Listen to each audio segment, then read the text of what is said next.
Hey guys, my name is Sam Meyer. I'm from Oshkosh, Wisconsin. I'm majoring in advertising and minoring in public relations. I'm hoping this video finds you happy and healthy. Wish I could be there with you guys. And enjoy this presentation on the WNBA's new collective bargaining deal. Thank you. So, was the WNBA unfair? Now, I'm not talking about the rules of the game or whether people cheated or not, players in that matter. I'm talking about was it unfair in terms of the benefits and the pay the WNBA players receive compared to NBA players? Now, this is a huge topic of concern and spans not only in just the WNBA, but in all the sports world and ultimately the rest of the work world in general. Now, some of these benefits include the maternity leave benefits, along with the hotels and lodging that these players stay in, and whether they are able to fly nice in terms of airplanes and everything like that. So some presentation outcomes after you view this presentation. This presentation will tell you the details on the WNBA's new collective bargaining deal, how the deal will impact other sports, and ultimately how it will impact the world. You will also be able to understand my opinion on the deal and just a full length of the new collective bargaining deal, along with it applying to other sports such as women's soccer, which we'll talk about later, and why it ultimately matters. So this deal and this story was found on CNBC, and it talks about the WNBA 53% pay raise. That's a big focus, along with the maternity benefits, which were mentioned before. And all of this was found and written by Jabari Young and on January 14th, 2020. So some importance of this news story to me. I love sports. I started watching sports when I was younger than I can remember, and I love basketball.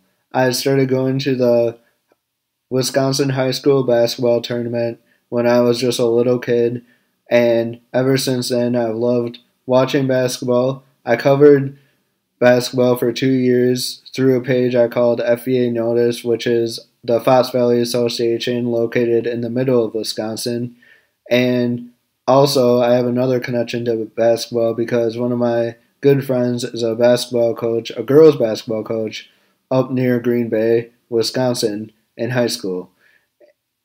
And I also believe in gender equality and that all athletes, no matter their gender, should be treated equally. And that's a thing that I wanted to see for all genders throughout the world.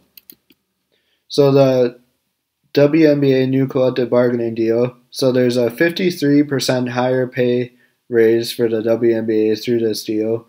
Players are paid during maternity leave, and they also help in affording childbearing services such as adoption and other things that help with fertility.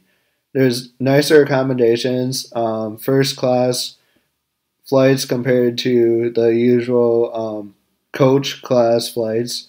There's an in-season tournament that features some of the top talent in the WNBA, and there's salary incentives based on performance. So let's say a player scores 40 points a game, they may get a higher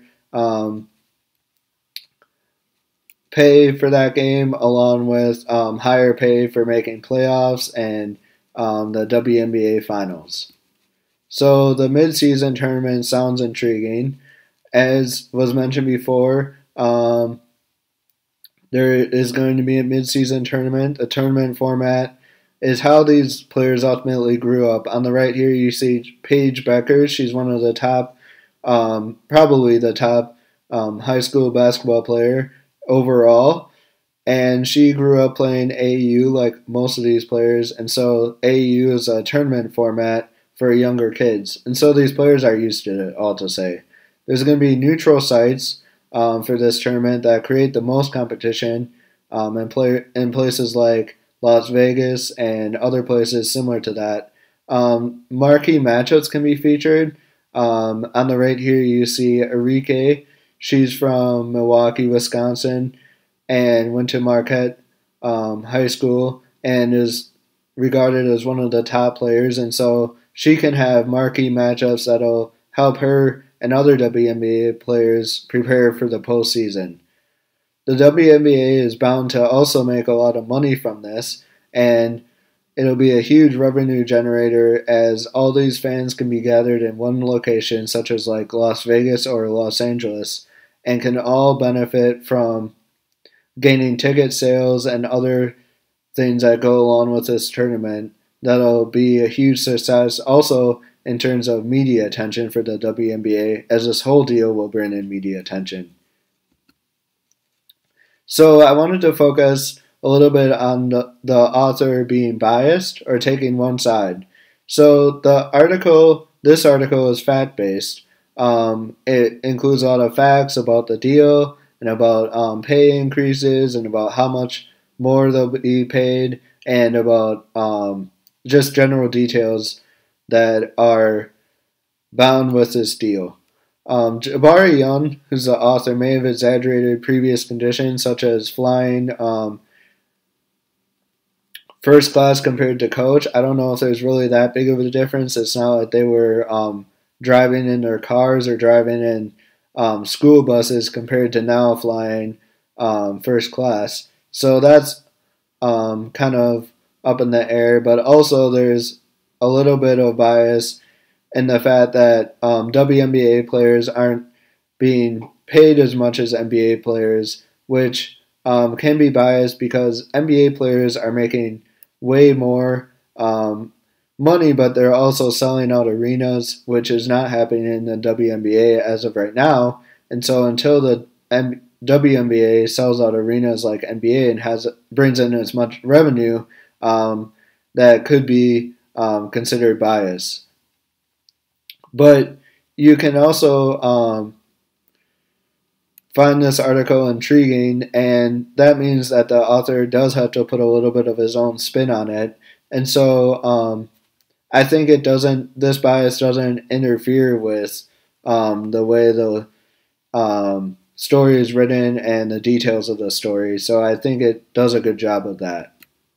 So why does this deal matter in terms of other sports? So, for example, a sport like women's soccer right now, the United States is one of the top teams in terms of women's soccer, and some of these players in women's soccer have expressed their wanting and need for equality among women's soccer compared to men's soccer. So a deal like the collective bargaining deal could span over to other sports such as that. It will be interesting to see the first benefits that happen in terms of these other sports, but one thing that I can assure you is that it will be higher pay and could feature benefits such as maternity leave, which is popular among all female jobs and athletics. So the application to the workforce. Now this is obviously a more far off goal, but some jobs have benefits such as teaching with maternity leave, but it'll be interesting to see if a thing like the WNBA can steer jobs to get all jobs being maternity leave and all jobs having other benefits, along with obviously higher pay. But probably maternity leave and higher pay are going to be the first benefits seen. But also, can sports realistically impact the overall job culture for females? And I believe that that is true because sports bring in multiple thousands of spectators, such as 70,000 gathered in one location, and have a lot of attention in terms of the world. So I do believe that eventually these more of these deals will be seen in the workplace. So some takeaways from the collective bargaining deal. Players will gain more benefits and increased pay throughout this deal. There will be a MidSeason Tournament, which obviously could be a major revenue booster. and could feature some of the top talent squaring off. Other female sports, such as soccer, are probably among the first to be following along with this deal for more women's rights. And there could be possible impact on benefits seen throughout the workforce that could, in the coming years, be seen because of the result of this deal and others similar to this. So I'll leave you with some quiz questions just to kind of spark your memory here. What was the pay raise for the WNBA had as part of the new collective bargaining deal? And then the second quiz question is, what benefit is not part of the new collective bargaining deal? And so after this presentation, I hope that you know a lot more about this deal, or maybe know even what this deal is. And I hope that you have a great day, and I'll see you all real soon. Have a nice day, everybody. Thank you.